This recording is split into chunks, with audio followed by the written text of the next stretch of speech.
നിങ്ങൾ എന്നെ ഇങ്ങനെ ഇരിക്കുക. അപ്പൊ എൻ്റെ അവസ്ഥ ആലോചിച്ചിരിക്കുക. ഒന്നാമത് എനിക്ക് നല്ല തടിയൊക്കെ ഉള്ളതുകൊണ്ട് തണുപ്പ് കിട്ടിയ നല്ല. ഒന്നാമത് ശാരീരികമായി സുഖമൊന്നുമില്ല, അൽഹംദുലില്ലാ. എനിക്ക് സുഖമില്ല എന്ന് കേട്ടപ്പോൾ ഒരുപാട് പേര് എനിക്ക് വേണ്ടി ദുആ ചെയ്ത്, എനിക്ക് ഓർമ്മ ഈ മഖാമിലേക്ക് വരെ നേർച്ച ചെയ്തിട്ടുണ്ട്. ഞാനിപ്പം വന്നപ്പോഴാണ് ആ നേർച്ച കൊണ്ട് അതിന് മുമ്പിൽ വെച്ചത്. അൽഹംദുലില്ലാ. സർജറിയൊക്കെ പറഞ്ഞാൽ ഞാൻ എഴുന്നേറ്റ് നടക്കില്ല എന്ന് വിചാരിച്ച ഞാൻ ഇന്നിപ്പോൾ അൽഹംദുലില്ലാ എഴുന്നേറ്റ് ഇവിടെ തന്നെ വന്നു. അള്ളാഹു നമുക്ക് നമ്മുടെ രോഗങ്ങൾക്ക് അള്ളാഹു ശിഫ നൽകുമാറാകട്ടെ. ഒരുപാട് പേര് എനിക്ക് വേണ്ടി ദുആ ചെയ്തവരുണ്ട്. കർണാടകയിലാണ് എന്നെ ഏറ്റവും കൂടുതൽ സ്നേഹിക്കുന്നവരുള്ളത്. ഒരുപാട് പേര് അൽഹംദുലില്ലാ എനിക്ക് വേണ്ടി ജുമാ നിസ്കാരം കഴിഞ്ഞ് യാസീൻ ഓതി ദുആ ചെയ്തവരുണ്ട്. നോമ്പ് പിടിച്ചവരുണ്ട്. അള്ളാഹു ആ സ്നേഹത്തിനൊക്കെ പകരം എന്ത് കൊടുക്കണമെന്ന് എനിക്കറിയില്ല. ഞാൻ ഇൻഷാ അല്ലാഹ് എല്ലാവർക്കും വേണ്ടി ദുആ ചെയ്യും. അള്ളാഹുവിന് വേണ്ടി സ്നേഹിച്ചവരുടെ കൂട്ടത്തിൽ അള്ളാഹു നമ്മളെ പെടുത്തുമാറാകട്ടെ. കർണാടകയുടെ ഒരു പ്രത്യേകത എന്ന് പറഞ്ഞാൽ സ്നേഹിച്ചാൽ പടച്ചവനെ കെട്ടിപ്പിടിക്കും. വല്ലാത്ത സ്നേഹം. സ്നേഹിച്ചു കഴിഞ്ഞാൽ വെറുത്ത് കഴിഞ്ഞാൽ നെക്കിക്കൊല്ലു എന്ന് പറയുന്ന പോലെ സ്നേഹം കൂടിയാൽ വല്ലാത്തൊരു പിടുത്തം. ഞാൻ നോക്കുമ്പോൾ പടച്ചവനെ, എൻ്റെ പ്രിയപ്പെട്ട സഹോദരങ്ങളെ, എനിക്ക് വേണ്ടി വെള്ളിയാഴ്ച പള്ളിയിൽ പിരിവ് വരെ ഉണ്ടായിരുന്നു. അതല്ലേ അത്ഭുതം. എൻ്റെ ചികിത്സാ ഫണ്ടിലേക്ക് വേണ്ടി വെള്ളിയാഴ്ച പിരിവ് വരെ എടുത്തവരുണ്ട്. മക്കള് കാരണം വല്ലാതെ സങ്കടപ്പെടുന്ന ഒരുപാട് പേരുണ്ട്. മക്കളുടെ ജീവിതം കണ്ടുകൊണ്ട് പറഞ്ഞാലും അനുസരിക്കില്ല, ഉപദേശങ്ങൾ കേൾക്കൂല. അപ്പൊ പടച്ചവനെ, മക്കളുടെ ജീവിതം കാരണം മറ്റുള്ളവരുടെ മുമ്പിൽ നാണം കെട്ടവരെ പോലെ പടച്ചവനെ തലകുനിച്ചു നടക്കുന്ന ഒരുപാട് മാതാപിതാക്കൾ. മക്കളുടെ സ്വഭാവം കാണുമ്പോൾ വല്ലാത്ത സങ്കടമാ. ഉപ്പയ്യ ചീത്ത വിളിക്കുന്ന, ഉമ്മാടെ നേരെ കയർത്തു ചാടുന്ന മാതാപിതാക്കളെ വല്ലാതെ വേദനിപ്പിക്കുന്ന ഒരുപാട് മക്കളുണ്ട്. അവര് കാരണം സങ്കടപ്പെടുന്ന ഒരുപാട് മാതാപിതാക്കൾ അവരെപ്പോഴും ഈ മഖാമിന്റെ മുമ്പിൽ വരുമ്പോഴും ഉസ്താദന്മാരെ കാണുമ്പോഴും സയ്യിദന്മാരെ കാണുമ്പോഴും അവര് പറയും, പടച്ചവനെ ഒന്ന് ദുആ ചെയ്യണം എന്റെ മക്കളെ നന്നാകാൻ, എന്റെ പൊന്നാര മക്കളെ നന്നാകാൻ. എന്റെ പ്രിയപ്പെട്ടവരെ, എനിക്ക് ഓർമ്മ വരുന്നത്, ഞാൻ പരിശുദ്ധമായ കഅബാലയത്തിലേക്ക് കടന്നു ചെന്നു. എന്റെ പ്രിയപ്പെട്ട സഹോദര, തവാഫെല്ലാം കഴിഞ്ഞിട്ട് മഖാം ഇബ്രാഹിമിന്റെ മുമ്പിൽ വന്ന് നിസ്കരിക്കുമ്പോൾ ആ കഅബാലയത്തിന്റെ മുമ്പിൽ മഖാം ഇബ്രാഹിമിന്റെ മുമ്പിൽ സുജൂദിൽ കിടന്നിട്ട് ഒരു പിതാവ് പടച്ചവനോട് ദുആ ചെയ്യുന്നത് സ്വർഗ്ഗം തരണേ എന്നല്ല. ആ പിതാവ് ആ സ്ഥലത്ത് പോലും കടന്നുകൊണ്ട് പടച്ചവനോട് പറയുന്നത്, പടച്ചവനെ എന്റെ പൊന്നുമോനെ നീ നന്നാക്കി തരണം, എന്റെ മകന്റെ ദുസ്വഭാവങ്ങളൊക്കെ മാറ്റി തരണം എന്ന് ആ കഅബാലയത്തിന്റെ മുറ്റത്ത് കിടന്ന് ദുആ ചെയ്യുന്ന ഒരു പിതാവിനെ ഞാൻ കണ്ടു. എന്റെ പ്രിയപ്പെട്ടവരെ, അള്ളാഹുവിന്റെ വിശുദ്ധമായ ഖുർആന്, മക്കളെ കുറിച്ച് പരിശുദ്ധമായ ഖുർആനിൽ 2 ആയത്തുകളാണ് അള്ളാഹു പറയുന്നത്. ഒന്ന് പരിശുദ്ധമായ ഖുർആൻ മക്കളെ കുറിച്ച് പറഞ്ഞത്, അള്ളാഹുവിന്റെ പരിശുദ്ധമായ ഖുർആൻ പറയുന്നു, അൽ മാലു വൽ ബനൂന സീനത്തുൽ ഹയാത്തുദ് ദുനിയ വൽ ബാഖിയാത്തു സ്വാലിഹാത്ത്. എന്റെ പ്രിയപ്പെട്ടവരെ, അള്ളാഹുവിന്റെ വിശുദ്ധമായ ഖുർആൻ പറയുകയാ, മക്കൾ കാരണം ചില മാതാപിതാക്കൾക്ക് മക്കളെന്ന് പറയുന്നത് വലിയ ഒരു സൗഭാഗ്യമാണ്, അവർക്ക് വലിയ ഒരു അംഗീകാരമാണ്, വലിയ ഒരു അലങ്കാരമാണ്. മക്കളുടെ കൈപിടിച്ചുകൊണ്ട് നാളെ മാതാപിതാക്കൾ മക്കളുടെ കൈപിടിച്ചുകൊണ്ട് നാളെ സ്വർഗത്തിലേക്ക് കടന്നു പോകും. സ്വാലിഹീങ്ങളായ മക്കൾ, മാതാപിതാക്കൾക്ക് ഗുണം ചെയ്യുന്ന മക്കൾ, ആ മാതാപിതാക്കളെ പൊന്നുപോലെ നോക്കുന്ന മക്കൾ. അള്ളാഹുവിന്റെ പരിശുദ്ധമായ ഖുർആൻ മക്കളെ കുറിച്ച് പറഞ്ഞത്, അത് മാതാപിതാക്കൾക്ക് അലങ്കാരമാണ്, അവർക്ക് അനുഗ്രഹമാണ്, അവർക്ക് സൗഭാഗ്യമാണ് എന്ന് ഖുർആൻ പറയുമ്പോൾ, അതേ ഖുർആനിൽ തന്നെ മറ്റൊരു ഭാഗത്ത് അള്ളാഹു പറയുന്നു, ഇന്നമാ അംവാലുക്കും വ ഔലാദുക്കും ഫിത്ന. അള്ളാഹുവിന്റെ വിശുദ്ധമായ ഖുർആൻ, ആ പരിശുദ്ധമായ ഖുർആൻ ഇവിടെ പറയുകയാണ്, മക്കളെന്ന് പറഞ്ഞാൽ ചില മാതാപിതാക്കൾക്ക് ഫിത്നയാണ്, അവർക്ക് വല്ലാത്ത സങ്കടമാണ്, അവർക്ക് വല്ലാത്ത നാശമാണ്. എന്റെ പ്രിയപ്പെട്ടവരെ, ഹദീസിൽ കാണാം, സ്വന്തം രക്തത്തിൽ പിറന്ന മക്കൾ പടച്ചവനെ ശത്രുവിനെ പോലെ പോരാടുകയാണ്. അതുകൊണ്ട് മക്കളെ കാരണം ഒരുപാട് സങ്കടപ്പെടുന്ന മാതാപിതാക്കളുണ്ട്, ഒരുപാട് കരയുന്ന മാതാപിതാക്കളുണ്ട്. എന്റെ പ്രിയപ്പെട്ടവരെ, എന്തുകൊണ്ടാണ് നമ്മുടെ മക്കൾ ഇങ്ങനെ ആയിപ്പോയത്? ഞാനും നിങ്ങളും ചിന്തിക്കണം, മാതാപിതാക്കളെ ചിന്തിക്കേണ്ട ഒരു കാര്യമാണ്. എന്തുകൊണ്ടാണ് മക്കൾ ഇങ്ങനെ ആയിപ്പോയത്? അവരെ കുറ്റം പറഞ്ഞിട്ട് കാര്യമില്ല, അവരെ മാത്രം പടച്ചവനെ നമ്മൾ കുറ്റം പറയുന്നവരാണ്. എന്നാൽ അവര് മാത്രമല്ലല്ലോ, നമ്മുടെ മക്കൾ തലതിരിഞ്ഞു പോകാനുള്ള കാരണം പടച്ചവനെ മാതാപിതാക്കളുടെ ഭാഗത്തും ഒരുപാട് പിഴവുകൾ വന്നിട്ടുണ്ട്, ഒരുപാട് തെറ്റുകൾ വന്നിട്ടുണ്ട്. അതുകൊണ്ട് പടച്ചവനെ, എങ്ങനെയാണ് മക്കളെ വളർത്തേണ്ടത് എന്ന് ഖുർആൻ ഇവിടെ പരിചയപ്പെടുത്തുകയാ. എന്റെ പ്രിയപ്പെട്ട ഉപ്പമാരോട് ഉമ്മമാരോട് എങ്ങനെയാണ് മക്കളെ വളർത്തേണ്ടതെന്നറിയോ? എങ്ങനെയാണ് മക്കളെ വളർത്തേണ്ടത്? അല്ലാഹുവിന്റെ പരിശുദ്ധമായ ഖുർആനിന്റെ 114 സൂറത്തുകൾ, 6600 പരം വരുന്ന ആയത്തുകൾ. ആ ഖുർആനിൽ അല്ലാഹു പറയാത്തതൊന്നുമില്ലല്ലോ. എല്ലാം അല്ലാഹു ഖുർആനിൽ പറഞ്ഞിട്ടുണ്ട്. എല്ലാം അല്ലാഹു ഖുർആനിൽ പറഞ്ഞിട്ടുണ്ട്. പറയാത്തതൊന്നുമില്ല.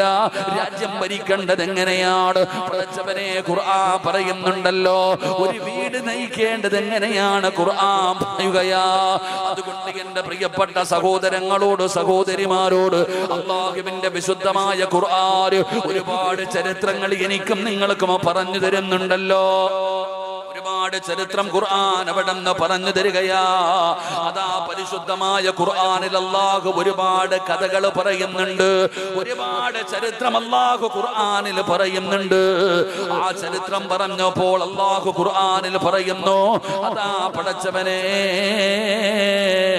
അഹ്സനുൽ ഖസസ്, ഏറ്റവും മനോഹരമായ ചരിത്രമെന്ന് അല്ലാഹുവിന്റെ പരിശുദ്ധമായ ഖുർആൻ അവിടെ നിന്ന് പരിചയപ്പെടുത്തിയ ചരിത്രം ആരുടെ ചരിത്രമാണെന്നറിയോ? അല്ലാഹു തന്നെ പറയുന്ന ഖുർആനിലെ ഏറ്റവും മനോഹരമായ ഒരു ചരിത്രം അല്ലാഹു തന്നെ ഖുർആനിലൂടെ പറയുന്നു ഈ ചരിത്രമാണെന്ന്. അതാരുടെ ചരിത്രമാണെന്നറിയോ? ഏറ്റവും മനോഹരമായ ചരിത്രമെന്ന് അല്ലാഹു തന്നെ പറഞ്ഞത് ആരുടെ ചരിത്രമാണെന്നറിയോ? പടച്ചറപ്പേ, ഒരു പിതാവിന്റെ ചരിത്രമാണ്. ഒരു പിതാവിന്റെ ചരിത്രമാണ്. പടച്ചവനെ, ഏത് പിതാവെന്നറിയോ? മഹാനായ ഇസ്ഹാഖ് നബി അലൈഹിസ്സലാം. പടച്ചവനെ, മഹാനായ യാക്കൂബ് നബി അലൈഹിസ്സലാം. യാക്കൂബ് നബി അലൈഹിസ്സലാമിന്റെ ചരിത്രം അല്ലാഹു പറയുകയാണ്. യാക്കൂബ് നബിയുടെ ചരിത്രം അല്ലാഹു പറയുകയാണ്. ഏറ്റവും മനോഹരമായ ഒരു പിതാവാണ്. ഏറ്റവും മനോഹരമായ ഒരു പിതാവ്. അല്ലാഹുവിന്റെ പരിശുദ്ധമായ ഖുർആൻ യാക്കൂബ് നബിയുടെ ചരിത്രം പറഞ്ഞു തരികയാണ്. 12 മക്കളെ പോറ്റി വളർത്തിയ ഒരു പിതാവാണ് യാക്കൂബ് നബി അലൈഹിസ്സലാം. 12 മക്കളെ വളർത്തിയ വാപ്പ, ഒന്നും രണ്ടുമല്ല. പടച്ചവനെ, 12 മക്കളുടെ വാപ്പയാണ് മഹാനായ യാക്കൂബ് നബി അലൈഹിസ്സലാം. ആ യാക്കൂബ് നബി തന്റെ 12 മക്കളെ വളർത്തിയത് എങ്ങനെയാണെന്നറിയോ? പടച്ചവനെ, ആ പ്രവാചകന്റെ ചരിത്രം അല്ലാഹു പറഞ്ഞു തരികയാ. ആ പ്രവാചകന്റെ ക്വാളിറ്റി എന്തെന്നറിയോ? യാക്കൂബ് നബി അലൈഹിസ്സലാമിന്റെ പരമ്പര എങ്ങനെയാണെന്നറിയോ? യാക്കൂബ് നബിയുടെ പിതാവാണ് ഇസ്ഹാഖ് നബി അലൈഹിസ്സലാം. യാക്കൂബ് നബിയുടെ വാപ്പയാണ് ഇസ്ഹാഖ് നബി അലൈഹിസ്സലാം. ഇസ്ഹാഖ് നബി അലൈഹിസ്സലാമിന്റെ പിതാവാണ് മഹാനായ ഇസ്മായിൽ നബി അലൈഹിസ്സലാം. ഇസ്മായിൽ നബി അലൈഹിസ്സലാമിന്റെ പിതാവാണ് മഹാനായ ഖലീലുല്ലാഹി ഇബ്രാഹിം നബി അലൈഹിസ്സലാം. ഇബ്രാഹിം നബി, ഇസ്മായിൽ നബി, ഇസ്ഹാഖ് നബി, യാക്കൂബ് നബി. പടച്ചവനെ, പിന്നെ താഴോട്ട് നോക്കുകയാണ്. യാക്കൂബ് നബിയുടെ മകനാണ് യൂസുഫ് നബി അലൈഹിസ്സലാം. ആ പരമ്പരയിലാണ് മഹാനായ ദാവൂദ് നബി അലൈഹിസ്സലാം കടന്നു വരുന്നത്. അവിടെയാണ് സുലൈമാൻ നബി അലൈഹിസ്സലാം കടന്നു വരുന്നത്. അവിടെയാണ് മറിയം ബീബി റളിയല്ലാഹു തആല അൻഹ കടന്നു വരുന്നത്. ഒരു വല്ലാത്ത പരമ്പരയാണോ? ഒരു പ്രവാചക പരമ്പരയിലാണ് യാക്കൂബ് നബി അലൈഹിസ്സലാം അവിടെ നിന്ന് ജനിക്കുന്നത്. ആ യാക്കൂബ് എന്ന് പറയുന്ന പിതാവിന്റെ പ്രത്യേകത എന്താ? 12 മക്കളെ വളർത്തിയ പിതാവാ. എങ്ങനെയാ വളർത്തിയതെന്നറിയോ? മക്കളെ വളർത്തേണ്ടത് എങ്ങനെയാണെന്നറിയോ? തിന്നാൻ മാത്രം കൊടുത്താ പോരാ, ധരിക്കാൻ മാത്രം കൊടുത്താ പോരാ, താമസിക്കാൻ വീട് വെച്ച് കൊടുത്താ പോരാ. അല്ലാഹു അമാനത്തായി നൽകിയിരിക്കുന്ന നമ്മുടെ പൊന്നാര മക്കളുണ്ടല്ലോ, ആ മക്കളെ വളർത്തേണ്ടത് എങ്ങനെയാണെന്ന് യാക്കൂബ് നബി പഠിപ്പിച്ചു തരികയാ. ആ യാക്കൂബ് നബിയുടെ ചരിത്രമെടുത്ത് വായിച്ചു നോക്കിയാൽ എങ്ങനെയാണ് തന്റെ പൊന്നാര മക്കളെ വളർത്തിയതെന്നറിയോ? എങ്ങനെയാണ് തന്റെ പൊന്നാര മക്കളെ വളർത്തിയതെന്നറിയോ? പഠിക്കണേ പിതാവേ. യാക്കൂബ് നബി അലൈഹിസ്സലാമിന്റെ ചരിത്രമെടുത്ത് നോക്ക്. മഹാനായ യാക്കൂബ് നബി അലൈഹിസ്സലാം തന്റെ പൊന്നാര മക്കളെ വിളിച്ചിരുത്തിയിട്ട് ഇടയ്ക്കിടയ്ക്ക് ഉപദേശിക്കുമായിരുന്നു. യാക്കൂബ് നബിയുടെ ഒന്നാമത്തെ പ്രത്യേകത എന്താ? തന്റെ പൊന്നാര മക്കളെ വിളിച്ചു കൂട്ടിയിട്ട് യാക്കൂബ് നബി അലൈഹിസ്സലാം അവിടെ നിന്ന് ഉപദേശിക്കുമായിരുന്നു. എന്താണ് ഉപദേശിക്കുന്നതെന്നറിയോ? ഒന്നാമത് കൊടുത്ത ഉപദേശം എന്തെന്നറിയോ? ഒന്നാമത് കൊടുത്ത ഉപദേശം എന്തെന്നറിയോ? വവസ്സാ ബിഹാ ഇബ്രാഹീമു ബനീഹി വയഅഖൂബ് യാ ബനിയ ഇന്നല്ലാഹ അസ്തഫാ ലകുമുദ്ദീന ഫലാ തമൂതുന്ന ഇല്ലാ വഅൻതും മുസ്ലിമൂൻ. യാക്കൂബ് നബി അലൈഹിസ്സലാം തന്റെ പ്രിയപ്പെട്ട മക്കൾക്ക് പറഞ്ഞു കൊടുത്ത ഒന്നാമത്തെ ഉപദേശം എന്തെന്നറിയോ? എന്റെ പ്രിയപ്പെട്ടവരെ, തന്റെ മക്കളെ വിളിച്ചിരുത്തുകയാണ്. എന്നിട്ട് തന്റെ മക്കളോട് പറയുന്നു, മക്കളെ, തോന്നുന്നത് പോലെ ജീവിച്ചാ പോരാ, നിങ്ങൾക്ക് ഇഷ്ടപ്പെടുന്നത് പോലെ ജീവിക്കാനുള്ളതല്ല ഈ ആയുസ്. നിങ്ങൾ ജീവിക്കേണ്ടത് പരിശുദ്ധമായ ദീൻ അനുസരിച്ചിട്ടാണ്. നിങ്ങൾക്കൊരു മതമുണ്ട്, നിങ്ങൾക്കൊരു വിശ്വാസമുണ്ട്, നിങ്ങൾക്കൊരാദർശമുണ്ട്. ആ ആദർശം മുറുകെ പിടിച്ചു വേണം നിങ്ങൾ ജീവിക്കാൻ. അല്ലാതെ തോന്നിവാസികളെ പോലെ നടക്കരുത്, ഇഷ്ടമുള്ളതുപോലെ നടക്കരുത്. മക്കളെ, അള്ളാഹുവിന്റെ പരിശുദ്ധമായ ദീനുണ്ടല്ലോ, ആ ദീനനുസരിച്ച് വേണം നിങ്ങൾ ജീവിക്കാൻ. ആ ദീന് മുറുകെ പിടിച്ചിട്ട് വേണം നിങ്ങൾ ജീവിക്കാൻ. തന്റെ പൊന്നാര മക്കളെ വിളിച്ചിരുത്തിയിട്ട് യാക്കൂബ് എന്ന് പറയുന്ന പിതാവ് തന്റെ മക്കൾക്ക് ആദർശം പഠിപ്പിച്ചു കൊടുക്കുകയാ. ആദ്യം പഠിപ്പിച്ചു കൊടുക്കുന്നത് ആദർശമാണോ? അള്ളാഹുവിന്റെ ദീനനുസരിച്ചിട്ടാണ് ജീവിക്കേണ്ടത്. ഇടയ്ക്കിടയ്ക്ക് ഉപദേശിക്കുകയാണ്. മഹാനായ യാക്കൂബ് നബി അലൈഹിസ്സലാം തന്റെ മരണമെടുത്തപ്പോ എല്ലാ മക്കളെയും അടുത്ത് വിളിക്കുകയാണ്. എന്നിട്ട് പടച്ചവനെ, ആ മരണത്തിന്റെ വേളയിൽ പോലും യാക്കൂബ് നബി അലൈഹിസ്സലാം തന്റെ പൊന്നാര മക്കളോട് ചോദിക്കുകയാണ്, അം കുന്തും ശുഹദാ ഇദ് ഹദറ യാക്കൂബൽ മൗത്ത് ഇദ് ഖാല ലിബനീഹി മാ തഅബുദൂന മിൻ ബഅദി. മരിക്കാൻ സമയമായ യാക്കൂബ് നബി അലൈഹിസ്സലാം തന്റെ 12 മക്കളെയും അടുത്ത് വിളിക്കുകയാണ്. എന്നിട്ട് ചോദിക്കുന്നു, മക്കള്, വാപ്പ മരിച്ചു കഴിഞ്ഞാ നിങ്ങൾ ആരെയാണ് ആരാധിക്കുന്നത്? വാപ്പ പഠിപ്പിച്ചു കൊടുത്തിട്ടുണ്ട് ആരെയാണ് അത് ആരാധിക്കേണ്ടതെന്ന്. എന്നിട്ടും വാപ്പ ചോദിക്കുകയാണ്, വാപ്പ മരിച്ചു കഴിഞ്ഞാൽ നിങ്ങൾ ആരെയാണ് ആരാധിക്കുന്നത്? നിങ്ങൾ ആരെയാണ് ആരാധിക്കുന്നത്? മക്കളോട് ചോദ്യം ചോദിക്കുകയാ, മക്കളെ കൊണ്ട് മറുപടി പറയിപ്പിക്കുകയാ. യാക്കൂബ് നബി അവിടെ നിന്ന് ചോദിക്കുകയാണ്, അതാ അവിടെ നിന്ന് ചോദിക്കുന്നു, മാ തഅബുദൂന മിൻ ബഅദി, നിങ്ങൾ ആരെയാണ് ആരാധിക്കുന്നതെന്ന് ചോദിച്ചപ്പോ യാക്കൂബ് നബി അലൈഹിസ്സലാമിനോട് തന്റെ പൊന്നാര മക്കൾ പറഞ്ഞ മറുപടി എന്തെന്നറിയോ? ഖാലൂ നഅബുദു ഇലാഹക വ ഇലാഹ ആബായിക ഇബ്രാഹീമ വ ഇസ്മാഈല വ ഇസ്ഹാഖ ഇലാഹൻ വാഹിദാ.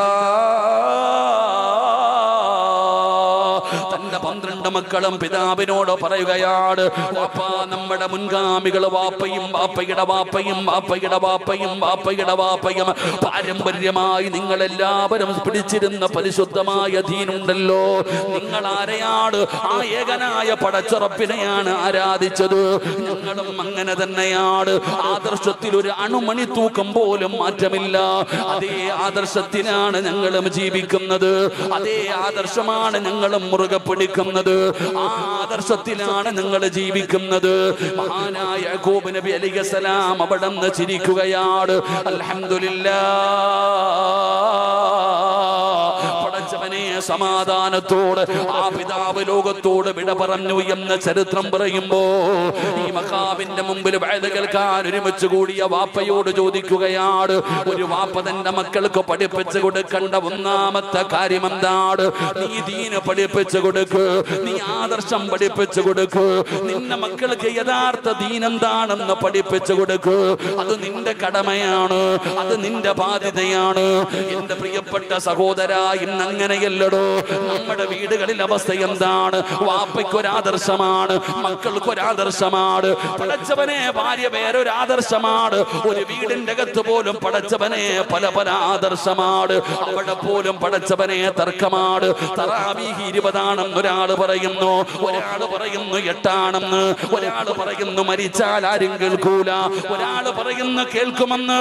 പടച്ചവനെ, ഒരു വീടിന്റെ അകത്ത് പോലും വാപ്പയും ഉമ്മയും മക്കളും ആദർശ ആദർശത്തിന്റെ വിഷയത്തിൽ 3 വിഭാഗമാണ്. എന്നാൽ എന്റെ പ്രിയപ്പെട്ടവരോട് ഓർമ്മപ്പെടുത്തട്ടെ, വാപ്പാ മക്കള്, നിങ്ങളുടെ മക്കൾക്ക് നിങ്ങൾ ആദർശം പഠിപ്പിച്ചു കൊടുക്കണം. ആദർശമെന്ന് പറഞ്ഞാൽ എന്താണെന്നറിയോ? ആദർശമെന്ന് പറഞ്ഞാൽ എന്താണെന്നറിയോ? അതൊരു അമാനത്താ വാപ്പാ. ആദർശമെന്ന് പറയുന്നത് ഒരു അമാനത്താ. ആ അമാനത്ത് നല്ല രീതിയിൽ നീ സൂക്ഷിക്കട്. നിന്റെ ഭാര്യക്ക് ആദർശം പഠിപ്പിച്ചു കൊടുക്കട്. നിന്റെ മക്കൾക്ക് ആദർശം പഠിപ്പിച്ചു കൊടുക്കട്. എന്റെ പ്രിയപ്പെട്ടവരെ, ആദർശമില്ലെങ്കിലെല്ലാം പോയടോ. ആദർശമില്ലെങ്കിലെല്ലാം പോയടോ. അതുകൊണ്ട് എന്റെ പ്രിയപ്പെട്ടവരോട് പറയുകയാണ്, ചില മാതാപിതാക്കൾക്ക് വല്ലാത്ത സങ്കടമാണ്. ചില മാതാപിതാക്കൾക്ക് വല്ലാത്ത സങ്കടമാണ്. ഉസ്താദേ, എന്റെ പൊന്നുമകനെ തലതിരിഞ്ഞു പോയല്ലോ, എന്റെ പൊന്നാര മകന് തലതിരിഞ്ഞു പോയല്ലോ. അവനൊന്ന് വിദേശത്ത് പോയിട്ട് വന്നപ്പോ അവൻ ഒരുപാട് സംശയങ്ങളായി. ഇന്ന് ഞങ്ങൾ ചെയ്യുന്നത് മുഴുവനും ബിദ്അത്തായി. നിങ്ങളൊക്കെ ഇസ്ലാമിന്റെ പുറത്താണെന്നുള്ള രീതിയിലാണ് എന്റെ പൊന്നാര മകന് പറയുന്നതെന്ന് പറഞ്ഞ് സങ്കടപ്പെടുന്ന ഉമ്മ. എന്തിനാ സങ്കടപ്പെടുന്നത്? മഹാനായ നൂഹ് നബി അലൈഹിസ്സലാമിന്റെ ചരിത്രം അറിയുമല്ലോ. അതാ നല്ല രീതിയിൽ മക്കളെ വളർത്തിയിട്ട് തലതിരിഞ്ഞു പോകുന്ന മക്കളെ കാണുമ്പോ സങ്കടപ്പെടുന്ന ഉമ്മ, സങ്കടപ്പെടുന്ന വാപ്പാ. അല്ലാഹുവിന്റെ പ്രവാചകനായ മഹാനായ നൂഹ് നബി അലൈഹിസ്സലാമിന്റെ ചരിത്രമെടുത്ത് വായിച്ചു നോക്കടോ. പടച്ചവനെ 950 വർഷക്കാലം പടച്ച റബ്ബിന്റെ ദീനിന് വേണ്ടി ദഅവത്ത് നടത്തിയ പ്രവാചകനാ. 1 2 വർഷമല്ല, 950 കൊല്ലം അല്ലാഹുവിന്റെ ദീനിന് വേണ്ടി ദഅവത്ത് നടത്തിയ പ്രവാചകനാണ് മഹാനായ നൂഹ് നബി അലൈഹിസ്സലാം. ആ നൂഹ് നബിയുടെ ചരിത്രമെടുത്ത് വായിച്ചു നോക്ക്. നൂഹ് നബി അലൈഹിസ്സലാമിന്റെ പൊന്നാര മകനുണ്ടല്ലോ, അല്ലാഹുവേ, അതാ തൂഫാൻ എന്ന് പറയുന്ന ജലപ്രളയത്തിൽ മുങ്ങിച്ചാകുകയാണ്. തന്റെ പൊന്നാര മകൻ അല്ലാഹുവിന്റെ അദാബ് ഇറങ്ങിയപ്പോ അവന് വെള്ളത്തിന്റെ അകത്ത് കിടന്ന് മുങ്ങുകയാണ്. നൂഹ് നബി വിളിക്കുന്നു, യാ ബുനയ്യ, ഉപ്പച്ചിയുടെ പൊന്നുമോനെ, ഇത് അല്ലാഹുവിന്റെ അദാബാടാ. ഇത് മഴയോ വെള്ളപ്പൊക്കമോ അല്ല, ഇത് പടച്ച റബ്ബിന്റെ അദാബാ. ഇത് അല്ലാഹുവിന്റെ ശിക്ഷയാ. മോനെ, വാപ്പയുടെ കൂടെ കപ്പലിൽ കേറ് എന്ന് പറഞ്ഞുകൊണ്ട് യാക്കൂബ് നബി അതാ മഹാനായ നൂഹ് നബി തന്റെ പൊന്നാര മകനെ അതാ ക്ഷണിക്കുമ്പോ പൊന്നാര മകൻ പറയുന്ന, വാപ്പയുടെ പണി നോക്കിക്കൊള്ളാൻ, വാപ്പയുടെ കാര്യം നോക്ക്. ഞാൻ വെള്ളപ്പൊക്കമുണ്ടായ ആ പർവ്വതത്തിന്റെ മുകൾ തട്ടിൽ കയറിയിട്ട് രക്ഷപ്പെടുമെന്ന് തന്റെ പിതാവിനോട് തന്റെ പൊന്നാര മകൻ പറയുകയാണ്. നൂഹ് നബി പറഞ്ഞു, ലാ ആസിമൽ യൗമ മിൻ അംരില്ലാഹ്. അവിടുന്ന് തന്റെ പൊന്നാര മക്കനെ ഒരുപാട് ഉപദേശിച്ചു നോക്കി, പക്ഷേ അവൻ അനുസരിക്കുന്നില്ല. അവസാനം തന്റെ കണ്ണിന്റെ മുമ്പിൽ കടന്നിട്ട് തന്റെ പൊന്നാര മകന് തൂഫാൻ എന്ന് പറയുന്ന ജലപ്രളയത്തില് ആ വെള്ളത്തിന്റെ അകത്ത് കിടന്ന് മുങ്ങിച്ചാകുമ്പോ നൂഹ് എന്ന് പറയുന്ന പിതാവിന് സഹിച്ചില്ലടോ. പ്രവാചകനായ നൂഹ് നബി അലൈഹിസ്സലാം അവിടുന്ന് വിളിക്കുന്നു, വനദാ നൂഹുൻ റബ്ബഹു ഫഖാല റബ്ബി ഇന്നി ഇബ്നി. അല്ലാഹുവിനോട് നൂഹ് നബി അലൈഹിസ്സലാം ചോദിക്കുന്നു, അല്ലാഹ്, എനിക്കൊരു വാഗ്ദാനം ചെയ്തിട്ടുണ്ടായിരുന്നു, എന്റെ കുടുംബത്തെ നീ സംരക്ഷിക്കുമെന്ന്, എന്റെ അഹ്ലിനെ നീ സംരക്ഷിക്കുമെന്ന് നീ ഒരു വാക്ക് പറഞ്ഞിട്ടുണ്ടായിരുന്നു തമ്പുരാന്. ഈ മുങ്ങിച്ചാകുന്നതെന്റെ മകനാണ് റബ്ബ്, ഈ മുങ്ങിച്ചാകുന്നതെന്റെ മകനാണ് റബ്ബ് എന്ന് പടച്ചവനോട് നൂഹ് നബി അലൈഹിസ്സലാം ചോദിച്ചപ്പോ അല്ലാഹു പറഞ്ഞ മറുപടി എന്തെന്നറിയോ? അല്ലാഹു പറഞ്ഞ മറുപടി എന്തെന്നറിയോ? നൂഹേ, വലൈസ മിൻ നഹ്രി, നിന്റെ രക്തത്തിൽ പിറന്നേ ഉള്ളൂ, നിന്റെ രക്തത്തിൽ പിറന്നതാണെന്നേ ഉള്ളൂ. ആദർശം വേറെയാ നൂഹ്, ആദർശം വേറെയാ നൂഹ്. വലൈസ മിൻ നഹ്രി, അവൻ നിങ്ങളുടെ അഖിലകാരനല്ല എന്ന് അല്ലാഹു നൂഹ് നബി അലൈഹിസ്സലാമിനോട് പറഞ്ഞു എന്ന് ചരിത്രം നമുക്ക് പഠിപ്പിച്ചു തരുമ്പോ എന്റെ പ്രിയപ്പെട്ടവരോട് പറയുകയാണ്, ആദർശം പഠിപ്പിച്ചു കൊടുക്ക്. എന്താണ് ആദർശമെന്ന് പഠിപ്പിച്ചു കൊടുക്കണം ബാപ്പാ, ഇടയ്ക്കിടയ്ക്ക് ഉപദേശിച്ചു കൊടുക്കണം. പഠിച്ചവനെ, കാരണം മക്കള് വഴിതെറ്റി പോകുന്ന കാലമാ, മക്കള് വഴിതെറ്റി പോകുന്ന കാലമാ. ഇന്ന് പ്രായമുള്ളവരെ ആർക്കും വേണ്ട, ഈ വളർന്നു വരുന്ന യുവതലമുറയാണ് എല്ലാവർക്കും വേണ്ടത്. മഹാനായ ആദരവായ പ്രവാചകൻ നബി മുഹമ്മദ് മുസ്തഫ സല്ലല്ലാഹു അലൈഹി വസല്ലമ തങ്ങൾ പറഞ്ഞു, എന്റെ സമുദായം 73 വിഭാഗമാകും. എന്റെ സമുദായം 73 വിഭാഗമാകും. അതിൽ 72 നരകത്തിലാണ്, ഒരേ ഒരു വിഭാഗമേ സ്വർഗത്തിൽ കിടക്കൂ എന്ന് ആദരവായ പ്രവാചകൻ നബി മുഹമ്മദ് മുസ്തഫ സല്ലല്ലാഹു അലൈഹി വസല്ലമ തങ്ങൾ പറയുന്നുണ്ട്, എന്റെ സമുദായം 73 വിഭാഗമാകും. ആ 73 വിഭാഗത്തിൽ 72 വിഭാഗവും നരകത്തിലാണ്. അല്ലാഹു നമ്മളെ കാത്തുരക്ഷിക്കുമാറാകട്ടെ. ഉറക്കപ്പറ, അല്ലാഹു നമ്മളെ കാത്തുരക്ഷിക്കുമാറാകട്ടെ. ഒരേ ഒരു വിഭാഗം മാത്രമേ സ്വർഗത്തിൽ പോകൂ. ആ ഒരേ ഒരു വിഭാഗമാരാ, ആ ഒരേ ഒരു വിഭാഗമാരാ ഒരു ദിവസം 2 വഖത്ത് നിസ്കാരമേ ഉള്ളൂ എന്ന് പറയുന്ന മുസ്ലിമും പറയുന്നത് ആ ഒരു വിഭാഗം ഞങ്ങളാണെന്നാണ്. നിങ്ങൾ മനസ്സിലാക്കേണ്ടത് അവിടെയാ. എടോ, 2 വഖത്ത് നിസ്കാരമേ ഉള്ളൂ എന്ന് പ്രഭാതത്തിലും പ്രദോഷത്തിലും മാത്രമേ നിസ്കാരമുള്ളൂ എന്ന് പറയുന്നവനും പറയുന്നത് ആ സ്വർഗത്തിൽ പോണ ഒരു വിഭാഗം ഞങ്ങളാണ്. ഇതുപോലാണ് ഈ 73 വിഭാഗവും പറയുന്നത് അത് ഞങ്ങളാണെന്നാണ്. എന്റെ പ്രിയപ്പെട്ട സഹോദരങ്ങൾ, അതുകൊണ്ടാണ് സൂക്ഷിക്കണമെന്ന് പറയുന്നത്. അതുകൊണ്ടാണ് മക്കൾക്ക് ആദർശം പഠിപ്പിച്ചു കൊടുക്കാൻ പറയുന്നത്. എല്ലാവരും എന്റെ പ്രിയപ്പെട്ടവരെ നല്ലവനായിരുന്നു, സുന്നിയായിരുന്നു. പക്ഷെ ഒന്ന് സൗദിയിൽ പോയിട്ട് വന്നപ്പോഴത്തേക്ക് അവൻ തലതിരിഞ്ഞു പോയി. അള്ളാഹു കാത്തുരക്ഷിക്കുമാറാകട്ടെ. ഒന്ന് അവിടെ പോയിട്ട് വന്നപ്പോഴത്തേക്ക് അവന്റെ തലതിരിഞ്ഞു പോയി. പറഞ്ഞിട്ട് കാര്യമില്ല. എന്റെ പ്രിയപ്പെട്ട സഹോദരങ്ങളെ, നമ്മളൊക്കെ ഓർമ്മ വെച്ച കാലം മുതൽ എത്ര കൊല്ലമായി ചങ്ങാതി പാരമ്പര്യമായി നമ്മൾ ചെയ്തുകൊണ്ടുവരുന്ന ഒരുപാട് കാര്യങ്ങളില്ലേ. ഒന്ന് സൗദിയിൽ പോയിട്ട് വന്നപ്പോ അവൻ ചോദിക്കുന്നു, ഇപ്പൊ 8 അല്ലേ ഉള്ളൂ, 20 എന്തിനാണ് നിസ്കരിക്കുന്നത്? കാലം മാറിപ്പോയി. എടാ, പള്ളിക്കാട്ടി കിടക്കണ ഈ മഹാന്മാരൊക്കെ കേൾക്കത്തില്ല, മരിച്ചു കഴിഞ്ഞാൽ കഴിഞ്ഞില്ലേ. എനിക്ക് ഓർമ്മ വരുന്നത് ഒരു ചങ്ങാതി ഉംറയ്ക്ക് പോയിട്ട് ഈ ചങ്ങാതി പറയാ, ഹജ്ജിന് ഒരാൾ പറയാ ഉംറയ്ക്ക് പോകുന്നു പഠിച്ചു. ഞാൻ പക്ഷെ മദീനത്ത് പോകാറില്ല. മദീനത്ത് പോയി കഴിഞ്ഞാൽ എന്താ പോകാത്തത്? മദീനയിൽ പോയി കഴിഞ്ഞാൽ ജമാഅത്തായിട്ട് നിസ്കരിക്കാൻ പറ്റൂല. ഒരാൾ പറഞ്ഞ മറുപടി, അവന്റെ വിവരം ചിന്തിക്കണം. താടിയും തഴമ്പോൾ ഒരാൾ പറയുന്നു, ഞാൻ മദീനത്ത് പോകാറില്ല. എന്തേ പോകാത്തത്? മദീനയിൽ ഞാൻ പോയി കഴിഞ്ഞാൽ എനിക്കവിടെ ജമാഅത്ത് നിസ്കാരത്തിൽ പങ്കെടുക്കാൻ പറ്റൂല. അതെന്തേ ജമാഅത്തിൽ പങ്കെടുക്കാത്തത്? അവിടുത്തെ ഇമാമ് ഖബർ പൂജിക്കുന്നവനാ, അതുകൊണ്ട് അവന്റെ പുറകിൽ നിന്ന് നിസ്കരിക്കാൻ കഴിയില്ല. അല്ലാഹു കാത്തുരക്ഷിക്കുമാറാകട്ടെ. ഇവനൊക്കെ എന്ത് ചെയ്യണം ചങ്ങാതി? നമ്മൾ മനസ്സിലാക്കേണ്ടത്, എന്റെ പ്രിയപ്പെട്ട സഹോദരങ്ങൾ, ആദർശം എന്ന് പറയുന്നത് അത് അമാനത്താണ്. അതിങ്ങനെ കൈ വെച്ച് സ്വന്തം ഇങ്ങനെ മുറുകെ പിടിക്കാനുള്ളതല്ല, അത് പകർന്നു കൊടുക്കാനുള്ളതാണ്. അല്ലാഹുവിന്റെ റസൂൽ സല്ലല്ലാഹു അലൈഹി വസല്ലമ തങ്ങൾ, എന്റെ പ്രിയപ്പെട്ടവരെ, ഹജ്ജത്തുൽ വിദാഇൽ തന്റെ അവസാന പ്രകാശനം കഴിഞ്ഞു. നബി തങ്ങൾ പറഞ്ഞു, ബല്ലിഗ് അന്നി വലവായ, ഇവിടെ നിന്ന് കേട്ടവര് പകർന്നു കൊടുത്തോണം. അങ്ങനെ പകർന്നു നിന്റെ കയ്യിലെത്തിയ ആദർശം, ആ ആദർശം നിന്റെ കുടുംബം, നീ നാട്ടുകാരെ നന്നാക്കണ്ട, നീ നിന്റെ മക്കളെയും നിന്റെ ഭാര്യയും നന്നാക്ക്. ആദർശം പഠിപ്പിച്ചു കൊടുക്കണം സഹോദരങ്ങളെ. എവിടെ എത്തി നിൽക്കുന്നു? ഒരു വീടിന്റെ അകത്ത് നമുക്കെല്ലാത്തിനും സംശയമാടും, നമുക്കെല്ലാത്തിനും സംശയം.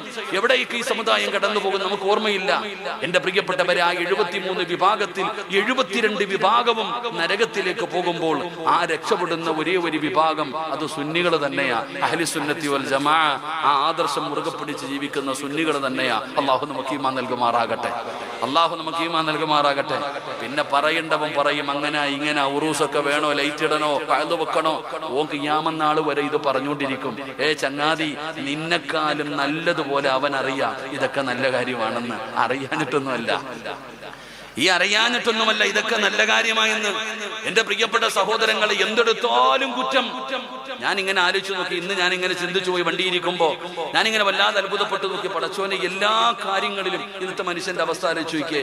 മരണം നിസ്കാരം കഴിഞ്ഞു, ഫർദ് നിസ്കാരം കഴിഞ്ഞ ദുആ ഇല്ല, സ്വലാത്തില്ല. എന്റെ പ്രിയപ്പെട്ട സഹോദരങ്ങളെ, മൗലിദില്ല, റാത്തീബില്ല, കുത്തുബിയ്യത്തില്ല, മരിച്ചാ കേൾക്കൂല, മഹാന്മാരുടെ മക്കാമി പോയിട്ട് കാര്യമില്ല, നബിദിനമില്ല, മേറാജില്ല, റജബില്ല, ഒന്നുമില്ല. പടച്ചവൻ ഇങ്ങനെ പറഞ്ഞു ജനിച്ച ഉടനെ ബാങ്ക് വിളിക്കാൻ ബിദ്അത്ത, ഇഖാമത്ത് കൊടുക്കുന്നതും ബിദ്അത്ത, ഇങ്ങനെ പറഞ്ഞു മൊത്തവും ബിദ്അത്ത. ഇനി സുന്നത്ത് കല്യാണം മാത്രമേ ഉള്ളൂ ബിദ്അത്തല്ല എന്ന് പറയുന്നത്. അതും കൂടെ കഴിഞ്ഞാൽ കഴിഞ്ഞു. അല്ലാഹു കാത്തുരക്ഷിക്കുമാറാകട്ടെ. എടാ, ഈ ജനിച്ച കാലം, ജനിച്ച ബാങ്ക് കൊടുക്കണേക്കാം, ഇതും ബിദ്അത്ത്. ഇങ്ങനെ തോന്നുന്നത് മുഴുവനും അവർക്ക് ഇഷ്ടപ്പെടുന്നത് ഇങ്ങോട്ടെടുക്കും. പൊന്നാര ചങ്ങാതി, എന്തിനാ മക്കളെ കുറ്റം പറയുന്നത്? ഞാൻ എൻ്റെ പ്രിയപ്പെട്ടവരോട് പറയും, ഇന്നത്തെ യുവതലമുറ മക്കളെ, നിങ്ങളെ എല്ലാവർക്കും വേണ്ടത്. നിങ്ങളെ പിഴപ്പിക്കാൻ വേണ്ടി താടിയും തഴമ്പും തൊപ്പിയും തലപ്പയും ഷാള് വിട്ടുകൊണ്ട് എല്ലാം ഇറങ്ങിയിട്ടുണ്ട്. അള്ളാഹു കാത്തിരശികുമാറാകട്ടെ. ആദർശം നിങ്ങൾ ഒരിക്കലും പണയം വെക്കരുത്. എൻ്റെ പ്രിയപ്പെട്ടവരോട് പറയുന്നത്, ഇതിന്റെയൊക്കെ മുമ്പിൽ നിൽക്കുന്നവന്റെ താടിയുടെ നീളം മുട്ടുവരെയാ. പടച്ചവനെ കണ്ട എന്താണെന്നറിയോ? ഇതിന്റെയൊക്കെ മുമ്പിൽ നിൽക്കുന്നവർ നമ്മൾ മനസ്സിലാക്കേണ്ടത് അവിടെയാ. എല്ലാത്തിലും ഉണ്ട്, എല്ലാത്തിലും. ഓരോന്നിന്റെ ഒക്കെ കോലം കണ്ട ആർക്കും സങ്കടം തോന്നും. അള്ളാഹു നമ്മളെ കാത്തിരശികുമാറാകട്ടെ. ചോദിക്കും, ഉസ്താദെ തങ്ങളല്ലേ പറയുന്നത്, ഉസ്താദല്ലേ പറയുന്നത്? എടാ, ഉസ്താദ് പറഞ്ഞാലും കേൾക്കേണ്ടതേ കേൾക്കാൻ പാടുള്ളൂ. എല്ലാത്തിനും ആകാശത്തിന്റെ കീഴിൽ നടക്കുന്നതിൽ ഏറ്റവും നല്ല മനുഷ്യൻ ആലിമീങ്ങളാ. അള്ളാഹു ആ കൂട്ടത്തിൽ ഞങ്ങളെ പെടുത്തുമാറാകട്ടെ. ആമീൻ പറ. ആകാശത്തിന്റെ കീഴിൽ നടക്കുന്നതിൽ ഏറ്റവും നല്ലവനാരാ? ഏറ്റവും നല്ലവനാരാ? എന്നൊക്കെ പറയാൻ മടിയുണ്ടാവും, എന്നാലും പറയണം. ഏറ്റവും നല്ലവനാരാ? കേട്ടില്ല. ഉസ്താദന്മാര് പറ. ഏറ്റവും നല്ലവനാരാ? ഉസ്താദന്മാർ. അള്ളാഹു ഞങ്ങളൊക്കെ ആ കൂട്ടത്തിൽ പെടുത്തുമാറാകട്ടെ. ഏറ്റവും തലതിരിഞ്ഞവനാരാ?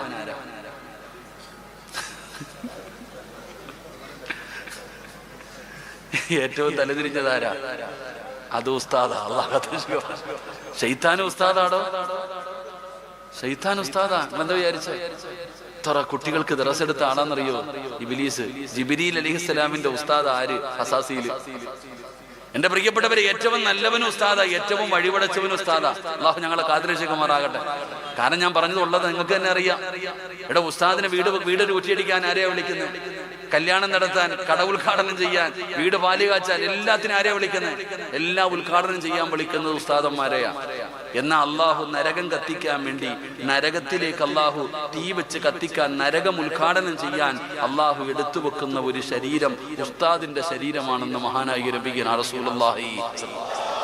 ആ നരകത്തെ ഉദ്ഘാടനം ചെയ്യുന്നത് ആരെ കൊണ്ടാ? നിങ്ങൾ എന്താ ഇങ്ങനെ ഇരിക്കണേ? എടോ, സ്വർഗ ഉദ്ഘാടനം ചെയ്യുന്നത് ആരാ? അത് ഉസ്താദാ, മഹാനായ നബി മുഹമ്മദ് മുസ്തഫ. സ്വർഗ ഉദ്ഘാടനം ചെയ്യുന്ന ആരാ?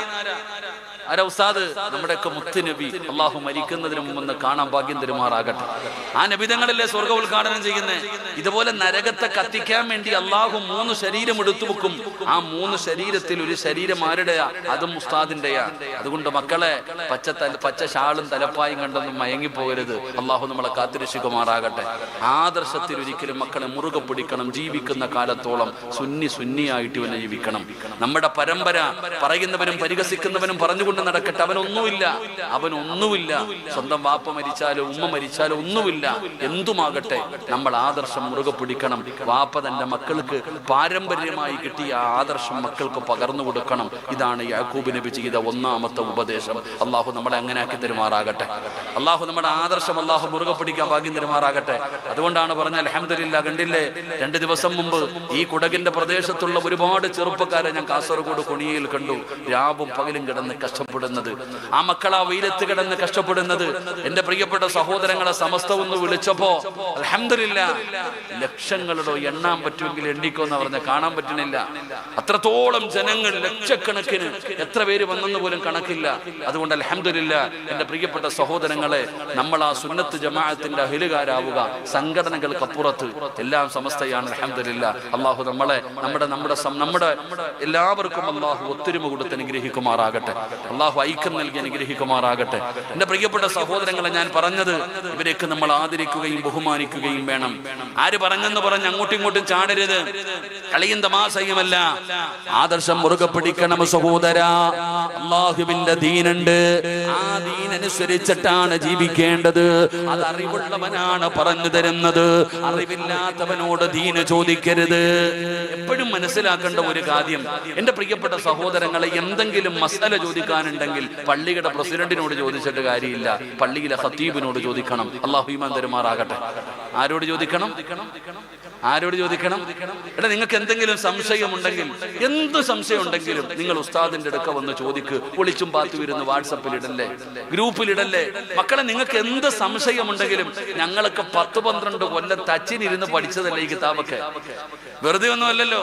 എത്ര കൊല്ലത്തെ പരിശ്രമം നോക്കിയേ. 12 കൊല്ലം ഈ ഇരിക്കണം ഉസ്താദന്മാരൊക്കെ 8-10 കൊല്ലം തച്ചിനിരുന്നിട്ട് പഠിച്ചതായി ഖുർആനും ഹദീസും. ഞങ്ങളിതൊക്കെ ഞങ്ങൾക്ക് ഏറ്റവും വലിയ സംശയം, ഇതൊന്നും ആരും ചോദിക്കത്തില്ല. എന്റെ ജീവിതത്തിൽ ഞാൻ എപ്പോഴും ചിന്തിക്കാറുണ്ട്, ഉസ്താദിന്റെ അടുക്ക വന്നിട്ട് ആകെ ചോദിക്കുന്ന, ഉസ്താദെ കല്യാണം നടത്താൻ പറ്റുന്ന ഏറ്റവും നല്ല ദിവസം ഏതാ? ആകെ ചോദിക്കണ അതാ. എടാ, ഉസ്താദന്മാരുടെ ഒക്കെ വന്നിട്ട് ഞങ്ങളൊക്കെ കഷ്ടപ്പെട്ട് പഠിച്ചിട്ടുണ്ട്, എന്തിനാണല്ലോ ഞാൻ ചിന്തിക്കാറുണ്ട്. ഏറ്റവും കൂടുതൽ പ്രശ്നം കന്നിമൂല എവിടാണോ, ഇവിടാണോ, കുറ്റി എവിടെ അടിക്കണം, ഇതൊക്കെയാ ചോദിക്കുക. എന്നാൽ ചോദിക്കേണ്ടതൊന്നും ചോദിക്കില്ല. ഞാൻ പറയുന്നത് ചോദിക്കേണ്ടത് ചോദിക്കണം. എന്റെ പ്രിയപ്പെട്ടവർ, അള്ളാഹുവിന്റെ പരിശുദ്ധമായ ഖുർആനും ഹദീസും പഠിച്ച ആലിമീങ്ങൾ എടുക്കൽ വന്നിട്ട് നിങ്ങൾ മസ്അല ചോദിക്ക്. നിങ്ങൾക്ക് ഒപ്പം പറഞ്ഞു തരാം എങ്ങനെയാ കാര്യങ്ങളെന്ന്. അല്ലാതെ അറിവില്ലാത്തവന്റെ അടുത്ത് ചിലപ്പോ താടി കാണും, തഴമ്പ് കാണും, അതിലൊന്നും കാര്യമില്ല. 199 മനുഷ്യനെ കൊന്ന ഒരാളുണ്ട്. 99 പേരെ കൊന്നപ്പോഴാ ഇവന് നന്നാകണമെന്ന് തോന്നിയേ. ഈ 99 പേരെ കൊന്ന മനുഷ്യൻ പടച്ചവനെ നന്നാകണമെന്ന ആഗ്രഹത്തോടെ താടിയുള്ളൊരു കാക്കാനെ കണ്ടു, നല്ല തഴമ്പൊക്കെ ഉണ്ട്. അദ്ദേഹത്തെ കണ്ടപ്പോ ചോദിച്ചു, ഹബീബേ, ഞാൻ 99 പേരെ കൊന്നിട്ടുണ്ട്, അള്ളാഹു എനിക്ക് പുറത്തു തരുമോ? താടിയും തഴമ്പും കണ്ട ഒരു മനുഷ്യനെ കണ്ടപ്പോ ചോദിച്ചു, ഞാൻ 99 പേരെ കൊന്നിട്ടുണ്ട്, അള്ളാഹു എനിക്ക് സ്വർഗം തരുമോ? ഈ ചങ്ങാതി പറഞ്ഞു, നിനക്കോ സ്വർഗമോ? നീ നരകത്തിലടാ, തീർന്നടാ നീ 99 പേരെ കൊന്നവനാ, നീ തീർന്നു, നീ നരകത്തിലാ. എന്നാ പിന്നെ നീയും കൂടെ പോടാന്ന് പറഞ്ഞു 100 അങ്ങ് തികച്ചു, അവനെയും തട്ടിക്കളഞ്ഞു. 100 പേരെ കൊന്നു കഴിഞ്ഞിട്ട് ഈ മനുഷ്യൻ ഇങ്ങനെ പോകുമ്പോ ഒരു ഉസ്താദിനെ കണ്ടു. ഉസ്താദെ, 99 ഒന്ന് 100 തികച്ചിട്ട് വരികയാ, അള്ളാഹു എനിക്ക് പുറത്തു തരുമോ? ആ ഉസ്താദ് പറഞ്ഞു, മോനെ, നിനക്ക് അള്ളാഹു പുറത്തു തരും. ഇതാണ് ആലിം. അറിവ് പഠിച്ചവനും അറിവ് പഠിക്കാത്തവനും തമ്മിലുള്ള വ്യത്യാസം ഇതാ. അറിവ് പഠിച്ച ആലിമ് പറഞ്ഞു കൊടുത്ത്, അള്ളാഹു ഗഫൂറ, അള്ളാഹു റഹീമ, നീ എന്ത് പാപം ചെയ്താലും അള്ളാഹു പുറത്തു തരും. മോനെ, ഈ നാട് നല്ല നാടല്ല, അപ്പുറത്ത് കുറച്ച് നല്ല ആൾക്കാർ ജീവിക്കുന്ന നാടുണ്ട്, അങ്ങോട്ട് പൊക്കോ. ഇതാണ് എപ്പോഴും നമ്മൾ ചോദിക്കുമ്പോ, അറിവ് പഠിക്കുമ്പോ അറിവുള്ളവനോട് ചോദിക്കണം. പുസ്തകത്തിൽ നിന്നല്ല, മലയാള പ്രസിദ്ധീകരണങ്ങൾ പഠിച്ചവരല്ല, ഏതെങ്കിലും ഒരുത്തൻ കയറി പറയുന്ന വഅലല്ല. അല്ലാഹുവിന്റെ പരിശുദ്ധമായ ഖുർആനും ഹദീസുകളും പഠിച്ചവനെ പാരമ്പര്യമായി അതാ ഇമാമിന്റെ 4 മദ്ഹബിന്റെ ഇമാമുമാരുണ്ടല്ലോ, അവരൊക്കെ പഠിപ്പിച്ചു തന്ന ആ പാതയാടോ നമ്മൾ മുറുകെ പിടിക്കേണ്ടത്. അതുകൊണ്ട് വാപ്പമാരെ, ഉമ്മമാരെ, ആദർശം പഠിപ്പിച്ചു കൊടുക്കണേ. യാക്കൂബ് നബി അലൈഹിസ്സലാം തന്റെ പൊന്നാര മക്കളോട് പറഞ്ഞ 1ാമത്തെ കാര്യം, മക്കളെ, ദീനനുസരിച്ച് വേണം ജീവിക്കാൻ. നിങ്ങൾക്കൊരു മതമുണ്ട്, നിങ്ങൾക്കൊരു ആദർശമുണ്ട്. ആ ആദർശം മുറുകെ പിടിച്ചു ജീവിച്ച മക്കളെ, ലോകത്ത് നിന്ന് വിട പറയുന്ന സമയത്ത് ഈമാനോട് കൂടിയുള്ള ഒരു മരണം അല്ലാഹു നിങ്ങൾക്ക് തരും മക്കളെ. അതുകൊണ്ട് യാക്കൂബ് നബി അലൈഹിസ്സലാം തന്റെ പൊന്നാര മക്കൾക്ക് പഠിപ്പിച്ചു കൊടുത്ത 1ാമത്തെ കാര്യം ആദർശമാണ്. ഇനി 2ാമത്തെ കാര്യം എന്തെന്നറിയോ?